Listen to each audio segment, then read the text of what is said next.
Good morning to all. I feel elated to introduce our guest today in this forum. Our guest is a software developer who turned as an advocate. Being a software loyalist, his domain ranged within Windows platform, from Windows platform development to Azure services. As a social person, his socio-economic projects have been presented in many international conferences, and he has authored a book, Cybercrime, Things You Should Know Before Pressing the Power Button, pressed by Garuda Publications. He represented India in Innovate for Good at Microsoft Singapore in 2012. His social enterprise digital literacy program was seed funded by Microsoft Citizenship USA, and his contents were being widely used across the globe to impart computer knowledge to less privileged kids. He further represented Asia Pacific region at Amazon, South America in early 2014. His current venture, Vaida.com, envisions to accelerate interactions between clients and attorneys in resourceful manner. His profession, Debt Recovery Tribunal, National Company Law Tribunal, and attributions at daily chores. While on core, he deals with copyright issues and content takedown, and he is an expert in removing content from internet. He trains law enforcement officers, professionals, and academicians on cybercrime investigation and use of open source intelligence in investigations. Apart from a law degree specialized in cyber law, he holds master degree in computer application from PSG College of Arts and Science, the proud Coimbatore. He has handled more than 250 workshops and hands-on labs.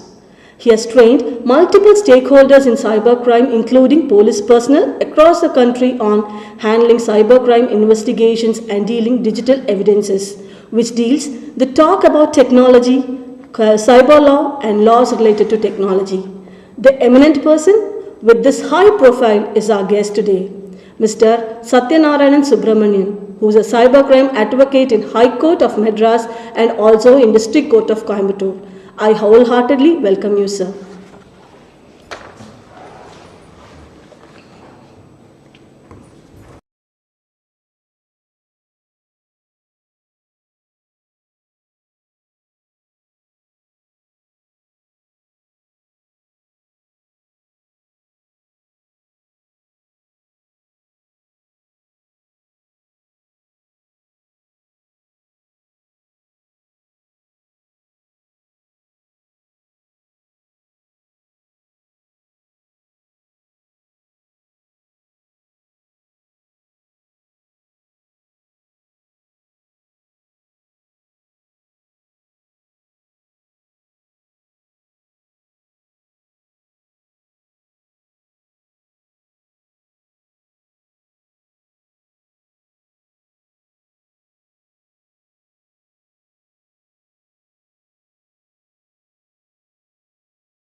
Good morning to one and all present over here.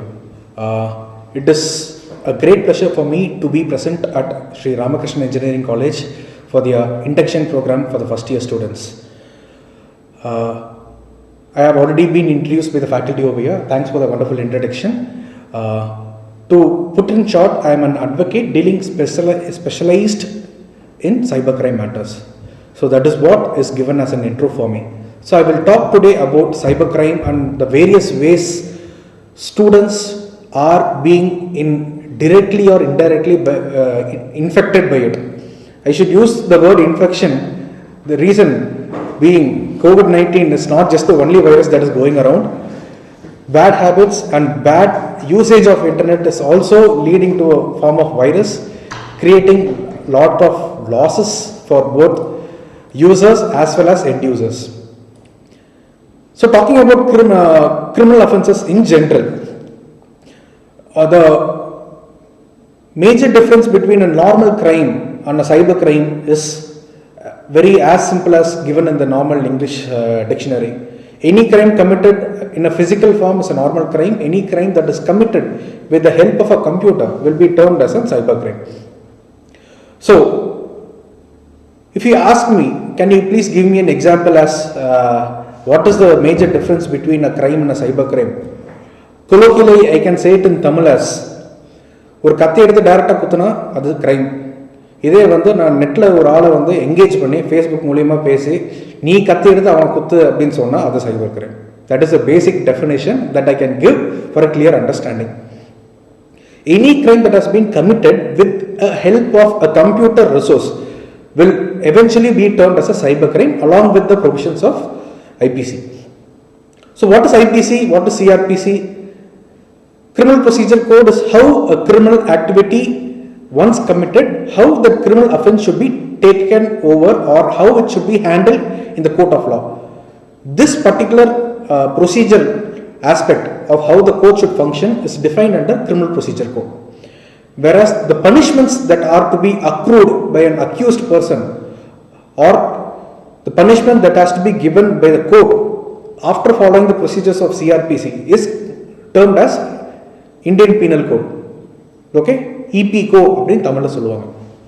So Indian penal கோடில் இருக்கிற நிறையா provisions எல்லாமே பார்த்தீங்கன்னா these are all basically British era laws that have been formed before the independence of India. There have been multiple amendments that have been carried out for all forms of law till date. However, there is going to be a huge wave of change in laws that is being proposed by the Ministry of Internal Home Affairs, who has guaranteed to create new laws that are going to abolish the personal laws that are in place. So, as a student, what is the necessity for you to know how the law functions and everything? The reason is very simple. There are two aspects in this particular matter. The first aspect is whether are you becoming a victim of a particular criminal offence and whether you want to get a remedy out of the legal system, or the second option is when you have committed an offence and when you are going to get punished under the various sections of law, are you being given the actual law, the actual punishment as prescribed in the law, or are you being taken advantage of by general public? So these are the two options that has to be taken into consideration. You may just think, what is the purpose that as a student, why would I need to know what are the various laws and everything? As I said earlier, there are two possible avenues wherein you might either get cheated or you might be the person who is doing the criminal offence. So as a student, most of the chances of you becoming a criminal are far too less. But the chances of you becoming a victim are far too high. There are multiple scams that have been happening across the country for the past 6 to 7 years in a multifold manner. These crimes happen in such a manner that either you will not know that it is an offence that is being committed, or you will have no idea unless and until you have lost the money and you have no source of getting any refund of that particular amount.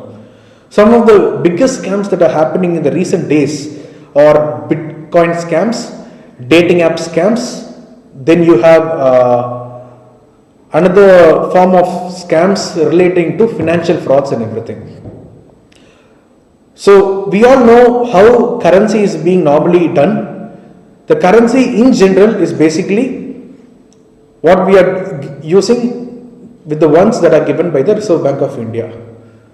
These form of physical currencies have now been translated into digital currencies by banks, wherein without the use of physical money, you have an actual balance that is being portrayed in your bank account.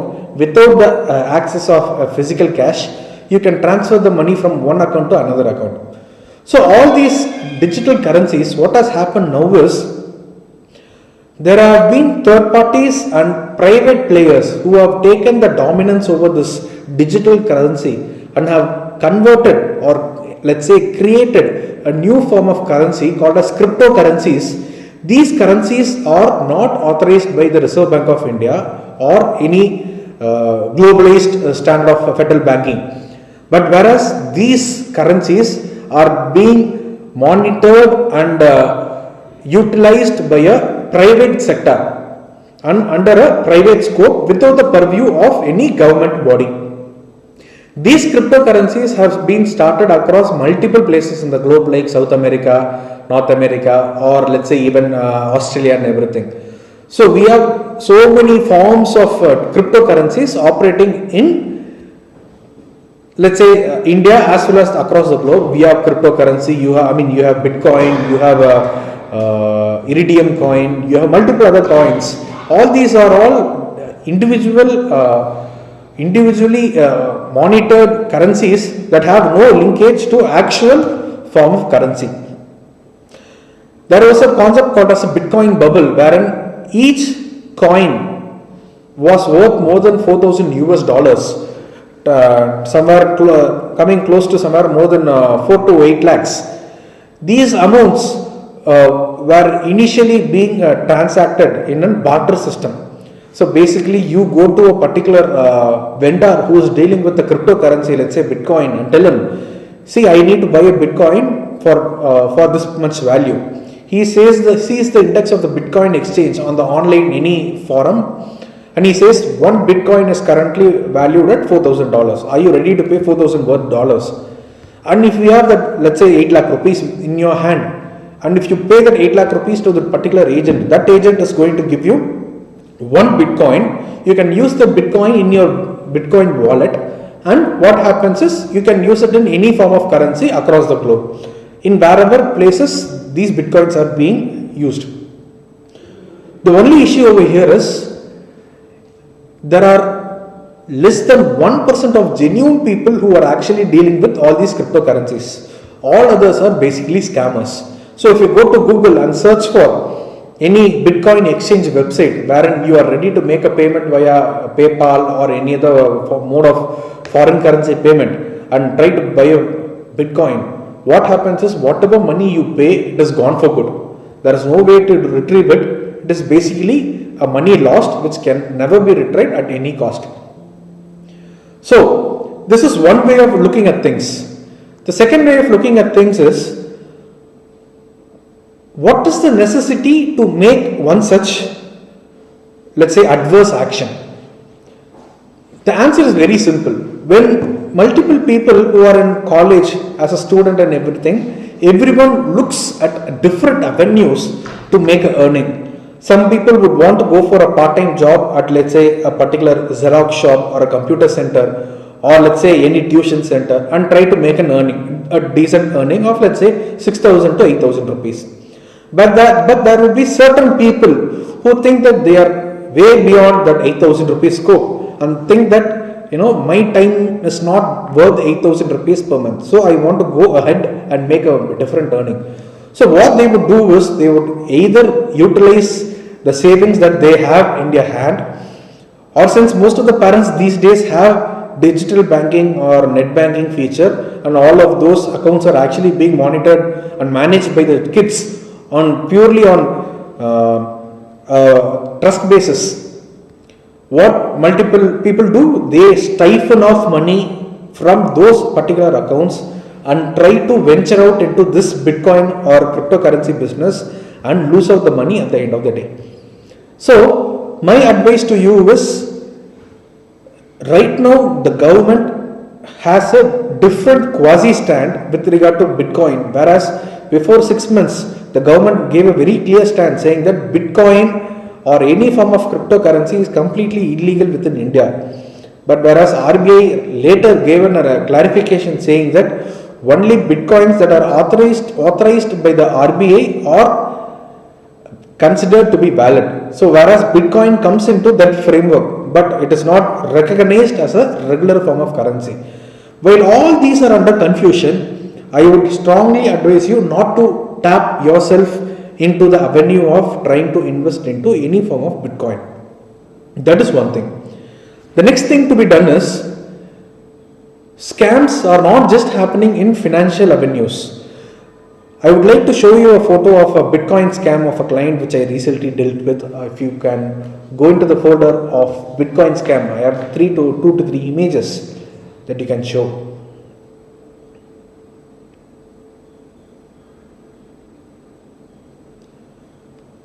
So basically what has happened is, there is a third party website right now operating out of India which has a payment gateway obtained for textile purposes or some other purposes. So they are using a payment gateway called as Razorpay, which is a genuine payment gateway. What really has happened is, they have taken this particular payment gateway and integrated into a fake website, and they are trying to siphon off people. You can see into the folder Bitcoin scam. The first one, yes. You can go to the first image. Yes, the first image, if you can see, this is how a Bitcoin a Bitcoin website actually looks. So you can see the domain name as localbitcoins.com. So this particular website has been siphoned off a particular sum of amount. So basically, my client has paid a value of 0.0005 BTC, somewhere around, let's say, 20,000 rupees. That is the value of the Bitcoin for this particular value. So this much amount he has transferred via this particular payment gateway, and he has sent it to the Bitcoin address. You can see a hexadecimal value over there, 1J2, KN, KB, JH. So all these are basically nothing but, this is a Bitcoin address which has been taking money from multiple people in the pretext of making an investment. So basically, once this particular account has taken your money, they will block your communications whatsoever, and the money is gone for good. There is no official way of retrieving it or unofficial way of retrieving it. So let me give you a very simple example, a demo of what is the difference between a financial transaction and a Bitcoin and a normal business. Let's say that you have paid your friend a sum of 50,000 rupees as, let's say, a loan or whatever it is. He has taken that 50,000 rupees and he has not repaid that particular amount within a period of 6 months' time. Now when you go to him and ask him, please give me 60,000 rupees or 50,000 rupees, he is constrained to give you because you have proof that you have given him money, either by online transfer or in hand in the presence of 2 witnesses. So you can catch his collar and ask him, give me my money. But when you make a transfer via Bitcoin, there is no official way of proving that the money has been transferred from your account to his account, because you have not directly transferred it from your account, whereas you have used an illegal intermediary in the name of a digital currency and transferred it via that digital currency, and there is no way to link that particular Bitcoin address to that particular user. So there is no prima facie case over here to prove that he is the culprit who has taken the money from you. So you can also check at the next image. There is another website by the name of binarytrade360.com. So this website is also dealing with such financial frauds, wherein they create a profile, a dummy profile for you in your name. There will be options for you to withdraw that particular amount or deposit that particular amount and everything. So all these you have a unique referral link and everything. So all these are basically nothing but different forms of websites that are presuming themselves to be some Bitcoin traders and trying to cheat you at the end of the day. So do kindly stay away from all these forms of websites. That is with Bitcoin. The next form of scam that is happening recently in India is something related to a dating app. So you as students might be very much aware of multiple dating apps like Tinder, then you have Cupid.com and everything. All these are basically dating websites that give you the permission or let's say the facility to get in touch with a person of opposite gender and socialize and try to engage in a proper relationship. So all these dating websites, what basically they do is they give you an option to chat with persons you are interested. So once most people in US or in, let's say in a first world countries would do is they would maintain their chat properly on that particular Tinder chat itself and try to take it offline only when they think things are fine. But most Indians, what they do, the first chat they do is they share their WhatsApp number and tell them, get in touch with me on WhatsApp because I am not interested in chatting on Tinder. So they use these tricks, and what they basically do is they induce you into a particular chat and try to bring you into a, let's say, solicited conversation and try to have physical, let's say, sensual talks with you. So then they will say, let's have a adult conversation and everything. So basically they will record each and every statement that you make, and they will also record the video that you post. So you can go to the folder of dating app. So I have shown here with an image. So this is a case which I actually dealt with. So this particular dating app, what has basically happened is, you can see that it is actually a chat. Not this. Okay, fine. Your account was extra. Okay. This is basically a chat. In this chat, the person is saying, this is my WhatsApp number. There's a person who is claiming herself to be Sonam Gupta, claiming to me they want to make a contact and everything. So when you go to the next image, you'll be able to see that they just started sending images of having YouTube conversations that were recorded. So basically WhatsApp calls, video calls were recorded using screencast app, and it was this particular person called as Sonam Gupta is blackmailing my client, saying that if you do not pay me so much and so much money, I am going to upload this on YouTube. So basically this was nothing but this was adult conversation in a nude form. So my client was a male who was basically stripped out and he was trying to have a sex chat. Putting it as blunt as that, the person on the other end was basically using a same form of physical nude chat, but the only difference is the person opposite was not a female but a male who was using a recorded video conversation with that particular with my client. So basically what has happened is, whatever he has shown as his private parts were being recorded and it is being uploaded on YouTube. Now the real challenge here is the Pragaspati, or let's say my client, what he has eventually done is he has given us Twitter ID, he has given us Facebook ID, he has given all his, basically all his Jadagam, okay, all his complete horoscope he has given. Now what the scammer has done is, he has basically gone to the Facebook profile and seen who are all listed as close friends, close relatives and everything. All profiles were segregated in a separate profile, and all these links were being sent to those profiles and sent. This is the first set of people to whom I am sending these videos. Next I am going to send it to all your Facebook friends.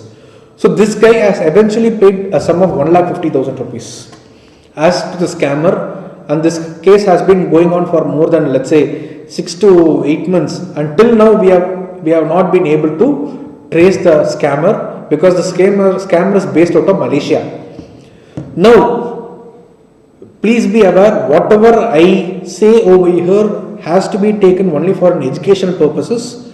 I am not giving you any business idea to try out this scam on any other person, because I don't want to be implicated in any criminal matters whatsoever at a later point of time. That I am being very crystal clear.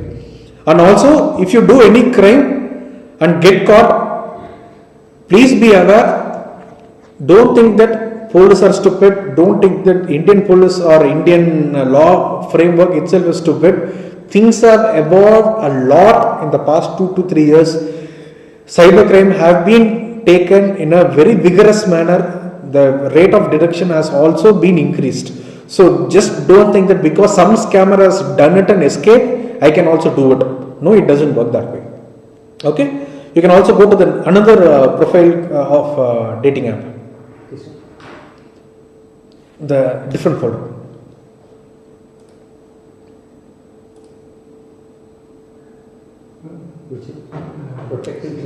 No, next one, second one, dating app 2.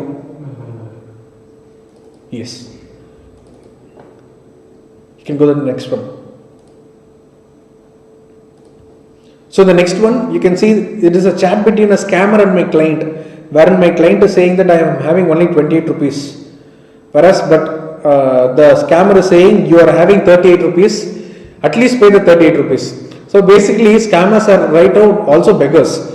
So my client, if you can zoom in a little bit, my client has given a screenshot of his account and said, I am having only 38 rupees in my account. Okay, the scammer, you can see at the bottom, the scammer is saying, pay 38. Okay, so that is the level to which the scammers are ready to go. Okay, so you cannot basically talk out anything. And if you can go to the next image, this is the screenshot of the YouTube upload link that was shared to my client, showing that you can see those, you can scroll down completely fine. There's nothing new in it. Okay, you can see it is shown as April 15, 2020, it is that particular date, and it is shown as processing, and that is the video of my client over there, who was basically masturbating on the internet. So what has happened over here is, he has used this YouTube link and tried to stifle money. My client, this client also paid somewhere around 50,000 rupees to the scammer, and the scammer is still blackmailing that particular person. Okay, these are all some of the simple techniques being used by scammers and taking advantage of the naivety of clients, or let's say not clients, I would say victims, wherein they think that it is a beautiful hot girl who's on the other chat trying to have a sex chat with me, but eventually it was not some person, it was some faggot who was sitting on the other end and who has shown a recorded video. So this is what happens on internet on a day-to-day basis, and you will not believe, I have close to at least a minimum of 5 to 10 clients every day coming out to me cases with regard to either a dating app scam or a Bitcoin scam. And another form of scams right now that are happening is scams that are happening on Instagram. There are multiple pages that promote shopping websites. These shopping websites, they will show you an Adidas shoe which is worth 22,000 rupees for a sum of 4,000 rupees. So once you make it 4,000 rupees, the shoe will also not come, the money will also not come. So always make purchase only on genuine websites. So that is another way of looking at things. So basically the only way to prevent yourself from becoming a victim is as simple as using your common sense. Will I get this product if I order it from a just launched website or a website that is not genuine? You have to make that particular option. You have to evaluate that situation within your mind, and you have to ask a question yourself. இந்த பொருள் இந்த வெப்சைட்டில் வாங்கினா எனக்கு வருமா, இல்லை snap டீலில் மாதிரி ஏதோ ஒரு வெப்சைட்டில் எனக்கு பர்ச்சேஸ் பண்ணால் செங்கல் வருமா அப்படின்னு you have to question your self. So what I would suggest is, if you want to take risk by buying, let's say, a first copy or a product on second hand, go and take a physical approach. If you want to meet a person, if you want to buy a product, tell the particular person to come and meet you at a common place.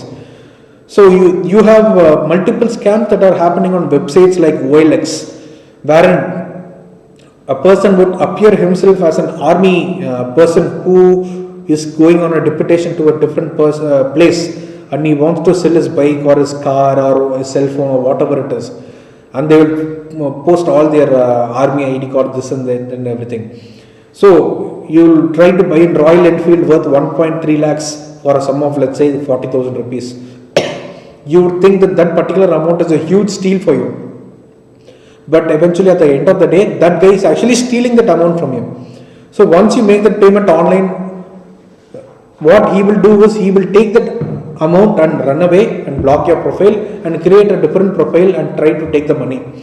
So what eventually will happen is your money is gone for good.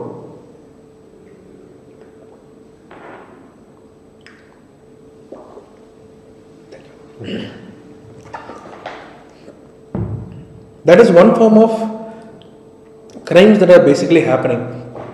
So when you want to buy a product on the internet, I would eventually recommend you to inquire for the cost, get an actual details of the end user, tell them to come and meet you at a given point with the product.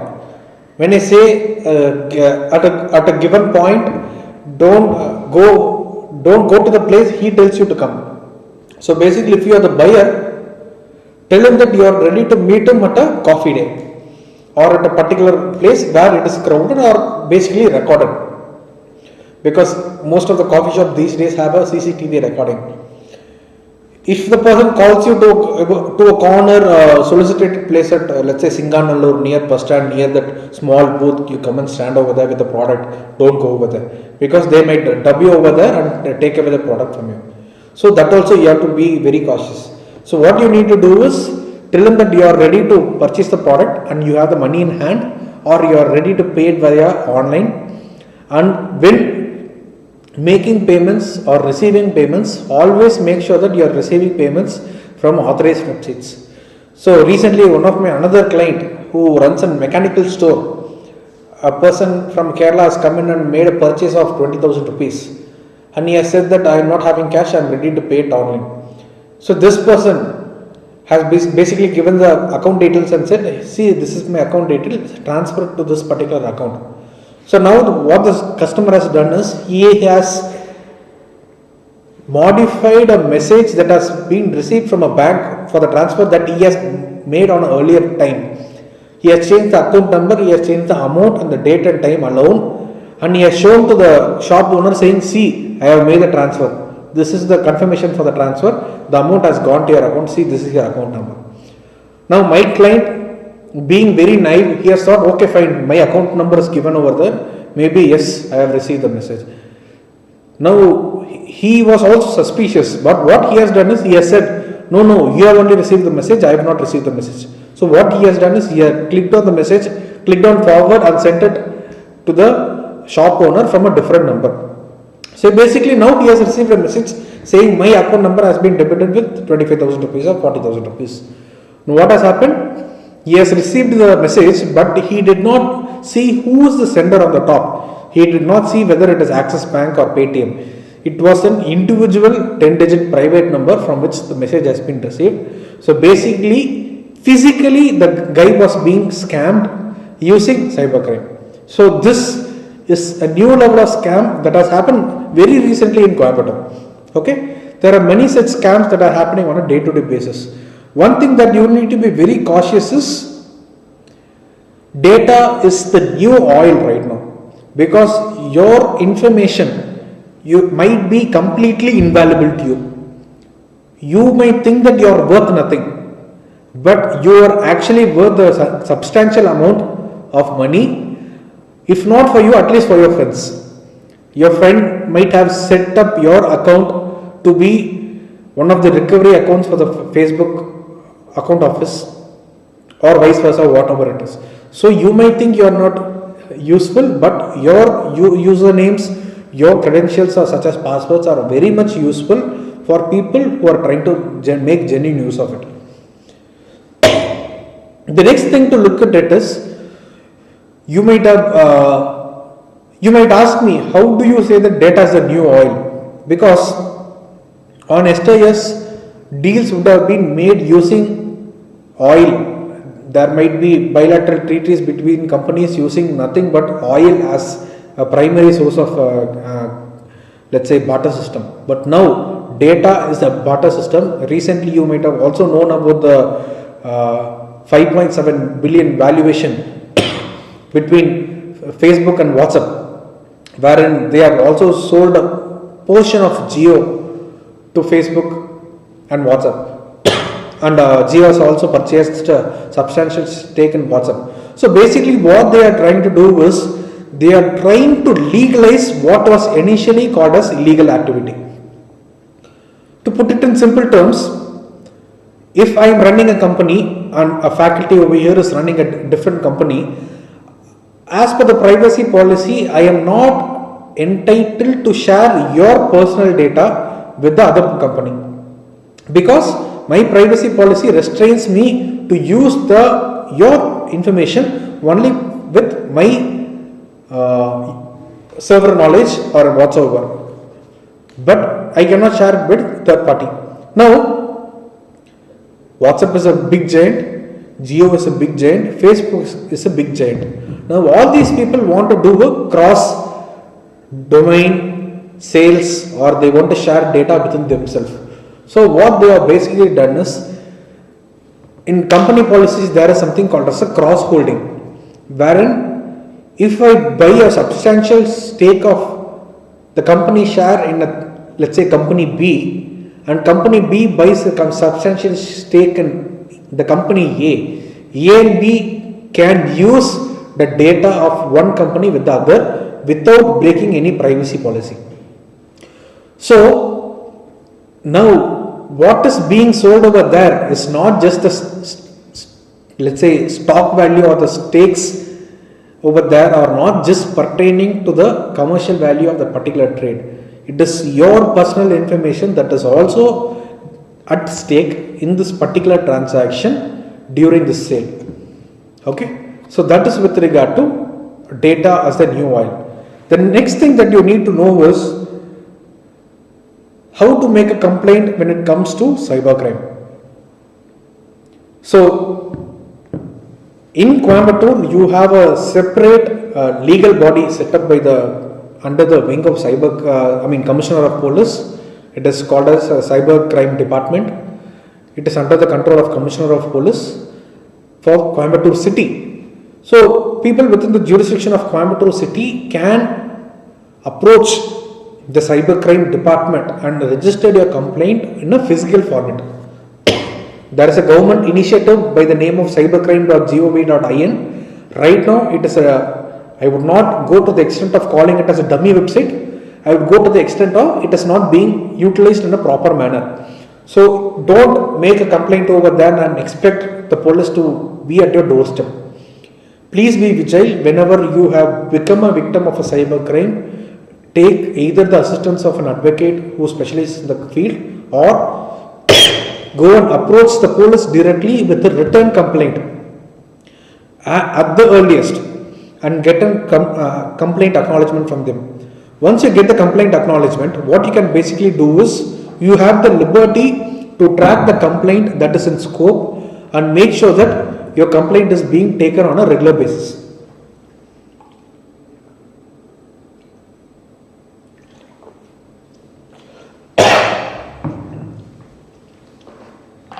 The next thing that you need to do is basically, once you have given the complaint, your work is not yet over, you need to make sure that you persuade them on a regular basis and make sure that whatever is your complaint is being answered.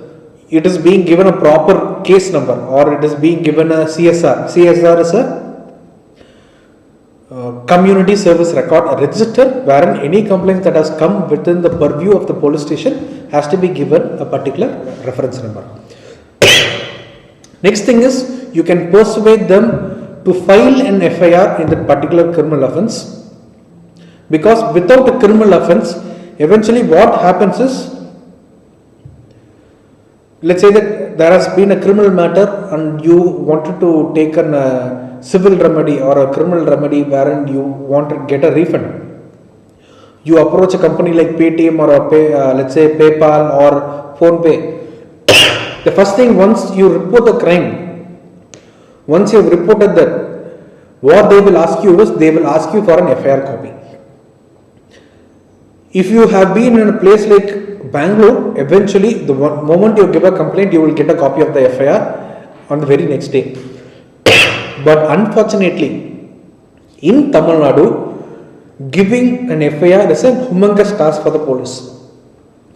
Because you see, they have to carry the burden of creating FIR like a stone of a Shivalingam, like the movie of Bahubali, because they have to carry it in their shoulder and bring it. So that is the level of burden that they have, in a sarcastic manner. So they think that giving an FIR is a huge task that they should not do without the permission of the Commissioner of Police. So what they will try to do is they will try to shun you away with some Namke Vasudev docket number or a CSR. What you need to ensure is make sure that any and every complaint given by you is being recorded and given an FIR. FIR is nothing but an first information report. Mudal Tagaval Arikai. So whatever complaint you give at the very first instance, without looking into the facts of the case, whatever complaint you have given, they have to record it as a FIR and give you an FIR number.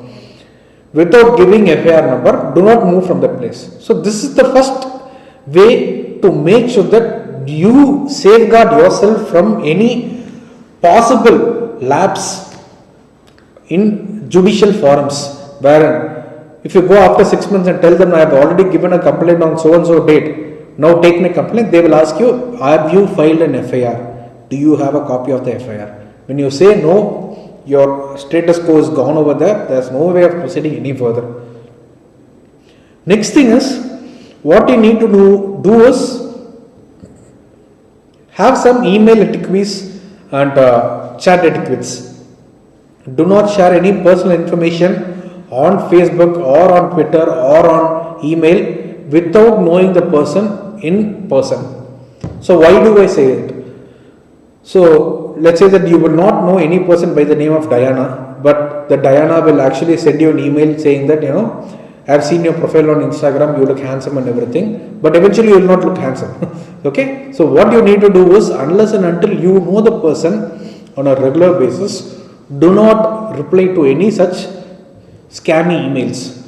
So basically what they do is they send it to let's say 10 million email accounts available on a general basis, and try to see who is responding to that email or who is very desperate to get a girlfriend or a boyfriend. So they will use that particular drawback of yours and try to lure you into any form of scam. You will not believe, recently I have a client in Salem who had actually transferred a sum of 22 lakh rupees to a scammer who has said herself that she is in London and she is ready to marry him. The guy was so desperate to get in touch with that girl. She has said that I am sending you a parcel out of love and this and that and everything, and said that it has been blocked in Delhi customs and you need to pay some amount to get the product released. And they have used multiple other lame reasons to siphon off the money from this victim. This guy has basically done nothing but it is not his hard-earned money. He has taken the money of his father after receiving the VRS amount. He has taken that amount and given out to all those scammers. Okay, so never barter or never pledge or never try to risk the money of your parents, of their hard-earned money. If you want to take any risk, take risk with your own money, not with others. That to take a risk when you have clear sense or you have clear idea that yes, this is the risk which I am willing to take. Okay, if you think that Diana from London is ready to come and marry you, take the risk, I don't care, but make sure whether you are ready to face its consequences. Point number one. The second thing that you need to be very cautious is, make sure you do not handle any financial transaction for any third party without knowing him or her. Because most of the time what happens is multiple people say that I'm not having a computer. I have had clients where people say that they were standing at a railway station and one person said that I wanted to buy something on Amazon, my phone is not working, can you purchase this for me, I will give you my credit card detail. So basically what he said is, okay fine, I'm not losing my money, so what? This guy has basically ordered an iPhone using the credit card given by the person, OTP given by the person. You put a phone order, but he went off. He did not had order it for himself, he did not buy it for himself, he did not pay for it, but he has only used his account. Now what has happened is, cybercrime was able to detect that this particular account was used to make this financial fraud, and they came to this guy and asked, how did you purchase it? You are the one, you have made the purchase, you are liable for punishment. Now this guy is saying, no, I met the person at the railway station, he said his phone is off and everything. But eventually what has happened is, the criminal case was filed against my client saying that he was the one who has committed that particular offence, and now the case is going on. Okay, these are all also happening. So be very cautious when dealing with all such forms of crimes. Okay, so now I believe I am open for questions in general. If anyone has any questions, I am open for it. You can post your question in chat. Okay, you can post your questions in the chat window. I will be able to respond at the earliest. Okay, thank you. Thanks for being very patient to hear to me. If you have any queries, or if you have been a victim of cybercrime till date, and if you believe that you need to talk about it in person to me or over chat, you can get in touch with me on Cyber Satya.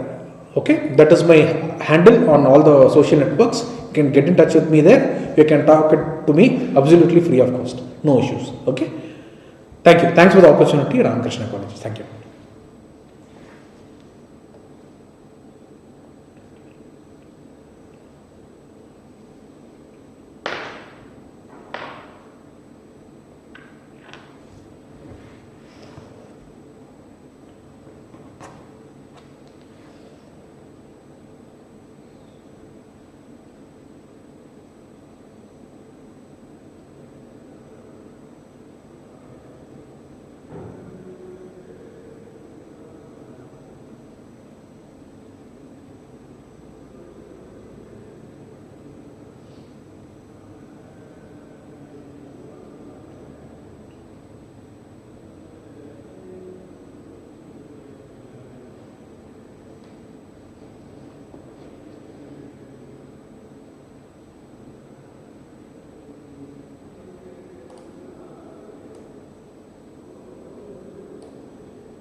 Nice explanation. We will be posting the questions, sir. Do you have any YouTube link wherein I can see the questions right away? Yeah. Last questions.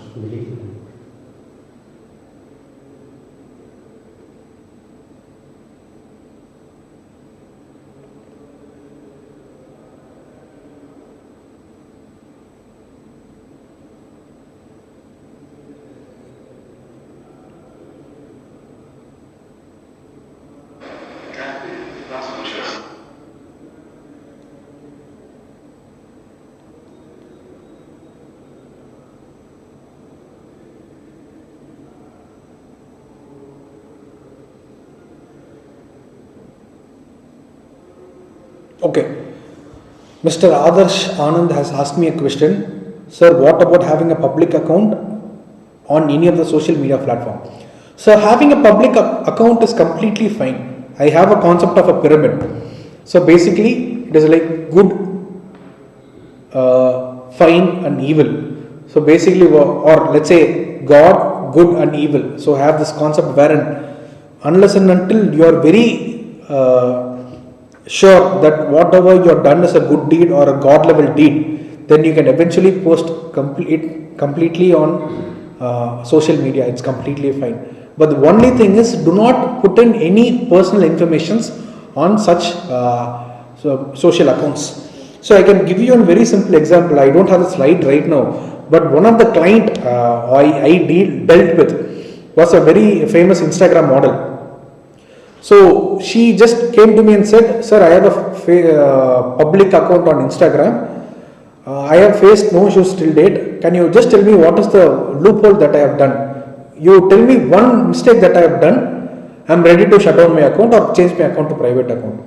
I just skimmed her account very cautiously, and I was able to see that one of her Facebook post was at airport, where it was showing her boarding pass. So with the PNR number. So with the boarding pass and the PNR number, I was able to get her boarding pass ticket. I was able to download the itinerary where it had her email address and her phone number. So it is as simple as that. So there are multiple avenues for you to lose your personal information on the internet. So these are all basically called as OSINT, Open Source Intelligence, wherein any publicly available information about you can be utilized to make a scam. As simple as that. So basically, you might be very let's say childish and put in that, blow my candles on 24th April 1990.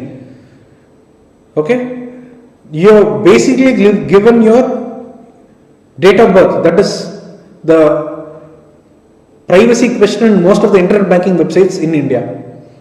Okay, ரெண்டு question ஒரு question ஏற்கனவே out ஆயிடுச்சு. இனி பாக்கி ஒரே question where did your parents மீட்ன்றது தான். உங்களை பற்றி ஒரு சின்ன இன்ஃபர்மேஷன் இருந்துச்சுன்னா அந்த அதுக்கும் ஆன்சர் வந்துடும். Okay, it is as simple as that. So never devolve information pertaining to your date of birth or place of birth in social media. That is my humble request. So having public account is completely fine, provided you use it for a genuine purpose or not just for fancy purposes. You will not believe me, I have multiple clients who walk into my office on regular basis saying that, "Sir, this is my public account on Instagram or on TikTok. Now I am going to get married. I need to remove all these images from the internet."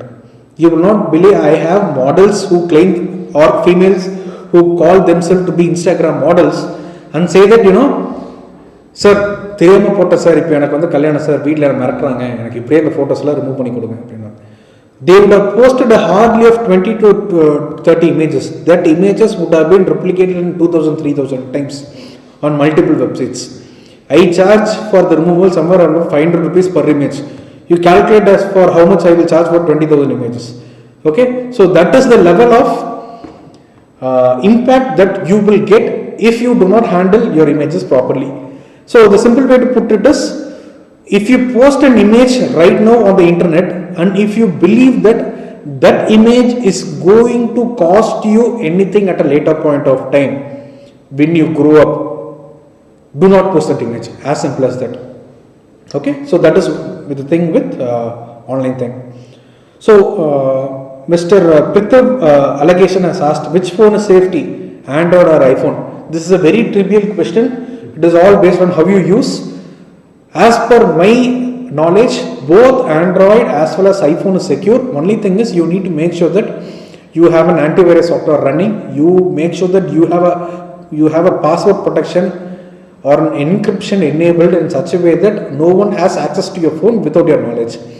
Most of the people believe that you will have a common password and you will share it with someone, that person will share it with someone and it will go roundabout. So make sure that whatever phone you use, you make sure that you do not give its credentials to anyone. As simple as that.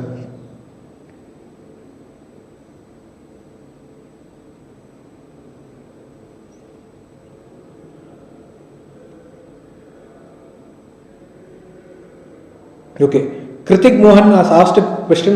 So what is better, whether to study MSc in cybersecurity or to do a specialized course after BTech for ethical hacking and cybersecurity? See, it is, right now, to be very frank, I have lost hope in the concept of a postgraduate diploma or a postgraduate degree in general. I should not say that sitting within a college campus, but eventually, if you ask me on a general note, a quality education at an undergraduate level is more than sufficient for you to start a career, have a proper job profile, create a proper avenue for yourself. After 5 to 6 years of experience, when you think that you need a much more a specialization or an added attribute to your career CV, then what you can do is, then you can do a master's program at a very reputed institution to make sure that you have a higher chances of improving your salary package.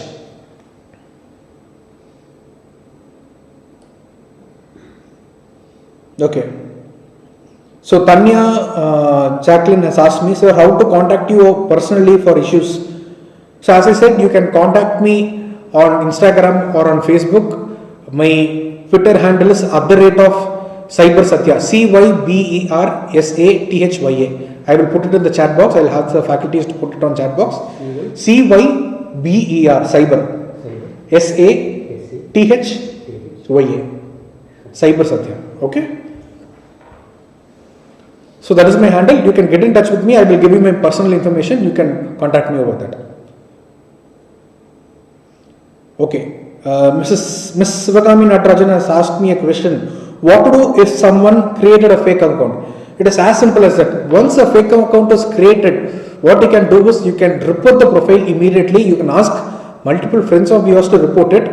Alternatively, what you can do is you can go to Google and search for report fake profile on Facebook.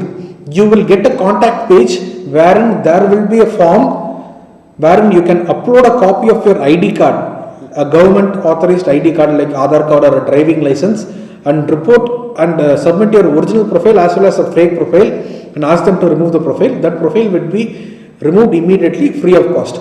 So either if you have a humongous number of followers, you can ask them to report it as fake profile. If you don't have much number of followers, you can just report it by yourself using the contact page. So basically you need to search for report fake profile on Facebook, on Google. You will get a link on Facebook. Okay. Santa Ruben has asked me a question. Please tell me about deep faking. Okay, deep faking is very simple. It is basically nothing but making use of third-party softwares to create deep fakes wherein using lip movements or facial gestures that have been previously recorded using website, using the videos that are available on a previous node, those links can be used and a sequence of images can be created to paraphrase the words that you want to do. If you can see on internet, there is a very famous deep fake video of President Obama, wherein he would have spoken a different thing, but using a deep fake, they would have created and let's say a contradicting statement. So that is with the deep fake. I do not personally know about any softwares that are able to create those deep fakes, but there are technologies that enable you to do it using MATLAB.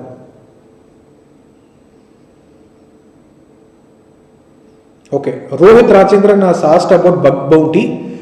So bug bounty is something very famous right now going on across the ethical hacking community. So if you are someone who is very good at hacking or penetration testing and everything, you have an opportunity to get in touch with a particular website and report a particular bug. Instead of using it for an illicit purpose, you can report it to their security division, and once they verify that it is a genuine bug out of their system, they will add you to their wall of fame and also give you a bug bounty award of, let's say, $20,000 or whatever it is. You can check about wall of fame from Facebook, Google and all this. You have multiple other third-party websites. So there need not be, let's say, a company that is running a bug bounty program. You can even get in touch with your college website and say them that I was able to do a SQL injection on this particular form. I have identified it as a bug. Will you be able to rectify it? So if they rectify it, they will be able to acknowledge you in a, let's say, a separate mail, or they can create a wall of fame and say that, so and so person has actually given a tip on a particular, let's say, security flaw or a bug that was being detected by the so and so person. They will add you to the wall of fame. That will help you at a later point of time while securing a job or creating a CV for yourself.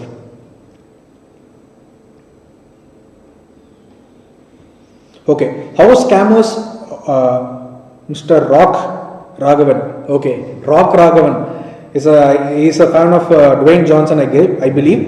So he has asked, how scammer access our camera, any way to prevent this.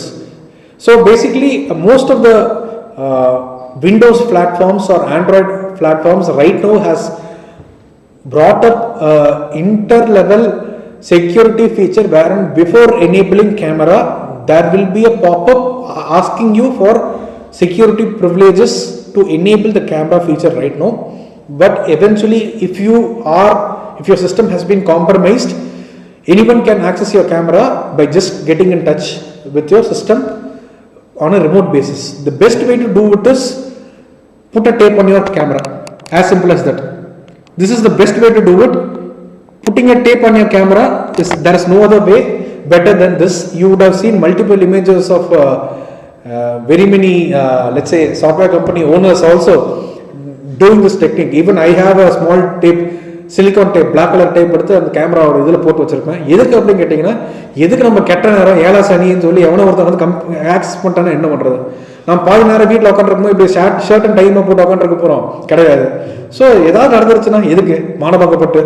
அதனால the best way to do it is, now most of the cameras are coming with the shutter feature. Even like I believe even Surface recently came in with a feature wherein you can shut off the camera lens, door mai put lock panni vechiruvan. So always prefer to put on a tape when you are not using it. That is the best way to prevent yourself in the current scenario. Okay, mystery thinker has asked me a question. So please tell me about Bitcoin mining. So Bitcoin mining was a very big thing that was happening 4 years, 5 years back. So Bitcoin concept was launched only on, let's say, 4 to 5 years back, wherein when you mining is nothing but, so see, Bitcoins are formed, all the transactions are kept in the form of a ledger. So all these ledgers are transmitted from one node to another. They need to be paraphrased and kept as a proper ledger. Okay, in the ledger form வந்து பாத்தீங்கன்னா manipulate பண்ணி அதை வந்து systemise பண்ணி எல்லா சர்வருக்குமே அனுப்புனாதான் it will be kept in a distributed format as against the central node. அதாவது for example, the main concept of Bitcoin was decentralized form of currency. So it is not just let's say Reserve Bank of India or any single company that has the control of all the currency. They wanted to bring all the end user to be a part of it. So எல்லாத்துக்குமே அந்த லெஜரோட ஒரு copy வந்து பிட்காயினோட ledger copy அந்த சிஸ்டம்ல இருக்கும். So அந்த லெஜரை process பண்ணுறதா வந்து பார்த்தீங்கன்னா பிட்காயின் மைனிங்னு சொல்லுவாங்க. So to process the bitcoin ledger you need a high GPU value in your system. இந்த ஹை ஜிபியூ வேல்யூ இருந்துச்சுன்னா நீங்கள் எவ்வளோ டேட்டா வந்து நீங்கள் வந்து ப்ராசஸ் பண்ணுறீங்களோ அதுக்கு உங்களுக்கு வந்து இவ்வளோ பிடிசி கொடுத்துருவோம், பிட்காயின் கரன்சின்னு கொடுத்துருவோம். ஸோ என்ன அப்படின்னா முதல்ல எல்லாம் வந்து வெனிசுவேலா இல்லை வந்து ஸ்விட்சர்லாண்டில் என்ன வந்து கோல்டு கண்ட்ரீஸில் என்ன பண்ணாங்கன்னு பார்த்தீங்கன்னா அங்கெல்லாம் வந்து வென்டிலேஷன் தேவையில்லை. இங்கே தான் ரெண்டு கம்ப்யூட்டர் ஓடினாலே ரூம் ஹீட் ஆயிரும். ஸோ அந்த மாதிரி இடத்துல என்னன்னா what you basically did is they created lot of these GPU profiles. ஒரு 1000 ப்ரொஃபைல்ஸை வந்து 1000 சிஸ்டம்ஸை ஒன்றா வந்து அலைன் பண்ணி they started processing these Bitcoin ledgers. So basically they were being paid in Bitcoins. They can use it at a later point of time. But now the Bitcoin mining in the concept போயிருச்சு, because now we are getting close to somewhere around 0.000001 BTC. That is somewhere close to 2000 rupees for 2 hours. 2000 ரூபா தான் கிடைக்கும் 2 மணி நேரம் பண்ணீங்கன்னா. ஆனால் அந்த 2 மணி நேரம் ஓட்டுறதுக்கு நீ எலக்ட்ரிசிட்டி பில் 5500 ரூபா கட்டணும். So Bitcoin is no more viable. It is not recommended. Don't fall into the trap.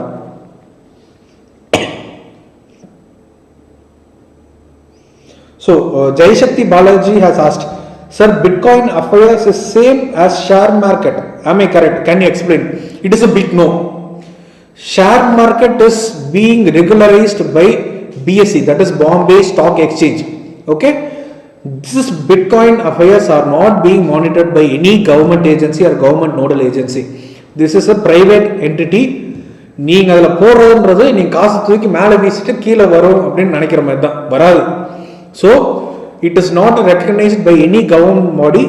Do not make any investment into Bitcoin unless and until you know the in and outs of Bitcoin value or Bitcoin currencies in general.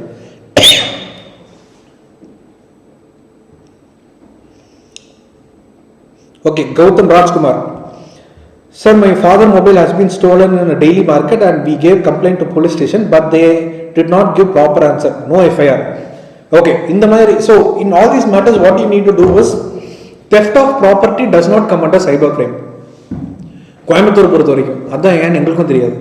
So cyber crime படி section 65B very clearly says theft of digital equipment or a property will come under cyber crime. But Pragaspatis at the Coimbatore police station have a different view. They say if it is a product or a property that will not come under cyber crime, you have to go to your local police station. So what you need to do is பரவாயில்ல அவங்க வழியிலே போய் அவங்க பிடிப்போம். You go to the local police station, you give a written complaint, ask them to get an FIR. FIR கொடுக்கல அப்படின்னா immediately you can approach the magistrate court and file a complaint under 200 CRPC. அப்படின்ற provisionally you can file a private complaint or 314B அப்படின்னு ஒரு section இருக்கு, அது CRPCல, அது பிரகாரம் you can approach the magistrate and ask them to direct the police to register the complaint. So this is with regard to registering the complaint. வேற ஏதாவது alternative avenues இருக்கா அப்படின்னு கேட்டா இருக்கு. You can get in touch with your network, Airtel or Jio, and tell them, see, this is my phone, this was my phone number associated with this phone number. அந்த ஃபோனுக்கு இதுதான் IMEI number. இந்த phone இந்த நாளில் தொலைஞ்சிருச்சு, நான் complaint கொடுத்துருக்கேன், ஆனால் complaint எடுத்துக்கல, இந்த ஃபோன் நம்பர் எங்கேயாவது யூஸ் ஆச்சு அப்படின்னா ப்ளீஸ் இன்டிமேட் மீ அப்படின்னு சொன்னோம்னா what the network will basically do is they will blacklist that particular IMEI number, and whenever a new SIM card is inserted to that particular phone with that corresponding IMEI number, you will get a message saying that the phone has been accessed. இது நிறைய பேர் பண்றதே கிடையாது, because they are bereft of that particular knowledge. தெரியாது, அதனால பண்றதில்லை. So Mr. Rohit, யார் கேட்டது? So Sneha, I believe.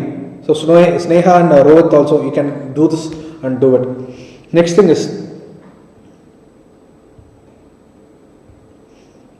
is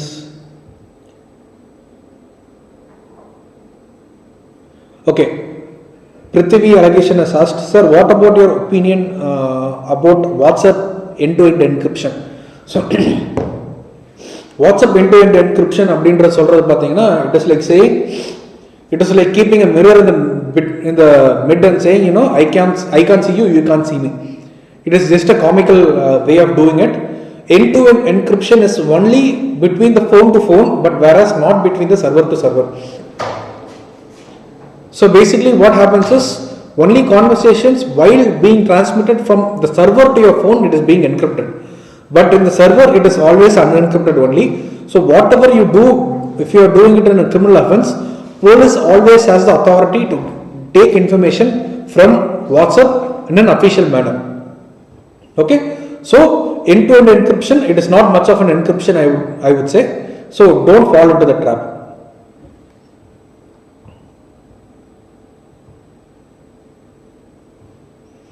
Okay, Shivang Shai is asking about Tamil rockers.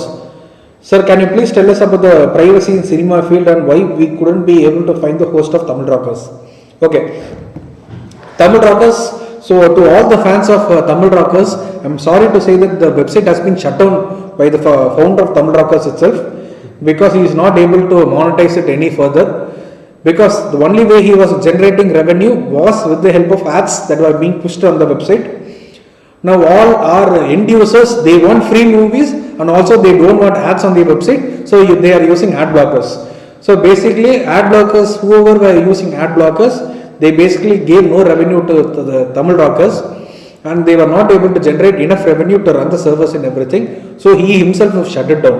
The only reason why they were not able to trace out the exact owner of the website was the email address was under a Proton Mail. Proton Mail, you might know, it is a very secure email address wherein the company itself guarantees that it will not share in the location of the user, whoever asks. So it is basically like an anonymous email. Second thing is, all the domains and the hosting were renewed using bitcoins. That is second thing. Third thing is, it was not a single person but a group of people who are using a single username alias and taking the role of, let's say, admin on a term basis. They were all mostly from America. So, America all Tamil மக்கள் சொல்லுவாங்க பாத்தீங்களா, அவங்க தான் வந்து பேசிக்கலா வந்து they were all owners of Tamil rockers. So what they started to do it as a fun, it became a very big humongous matter. And after the controversy of Vishal and that and everything, I will not get into that in deep detail. Now the website is gone. The only reason why they were not able to trace out is most of them were making use of all the VPN systems. So there was no viable way of tracing out the IPs in a possible point of time. Once you make use of any VPN services, what happens is police should be able to get in touch with the VPN server and ask them what was the allies that they have used and everything. So they were using it in a very smart manner, so they were not able to trace out the IP till date.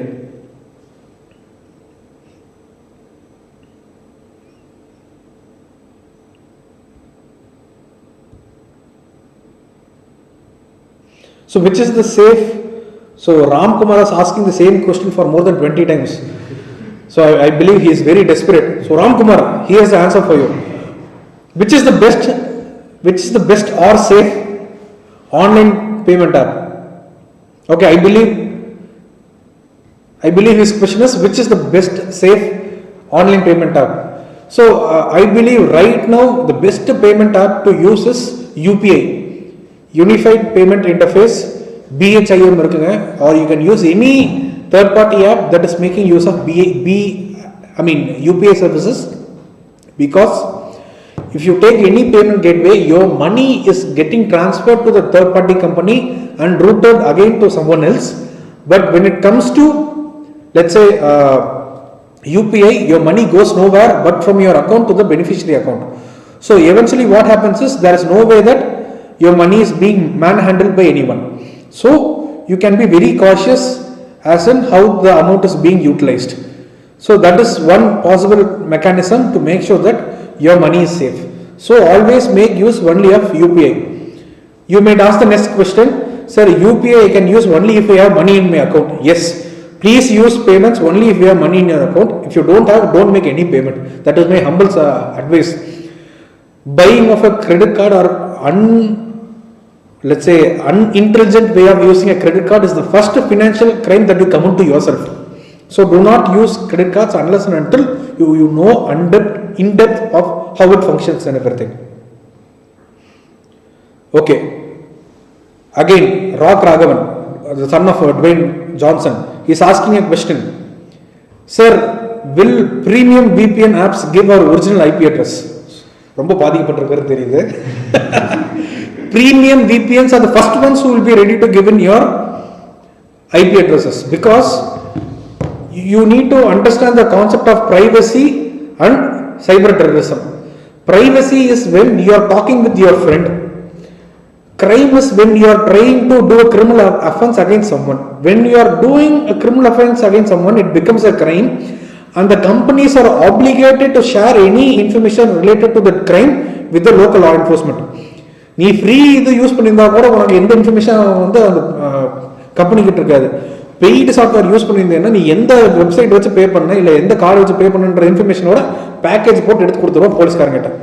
So do not think that just because you are making a payment to the premium VPN you are safe. No, only if you are doing it for your own purposes, it is completely fine, 100% safe. If you are doing any criminal activity using that paid software, you are good for that. Okay, so I believe I have been receiving multiple other questions. I believe that I will be able to answer them individually at a later point of time, and I believe we have already crossed the threshold limit of 11 o'clock. It is already 11:30. So I request you all to send in your questions directly to the faculty in charge, or you can get in touch with me on all the social media forums via Cyber Satya. The handle has already been given. You can drop me an Instagram message or by Twitter. I will be able to respond to you at the earliest as possible. Thank you for being very patient. For those who did not answer, I will try to address at a later point of time. Thank you. Thanks for your continued support and everything. I wish you all the very best for your induction program. I hope you have a great time once the regular college begins. Happy Corona.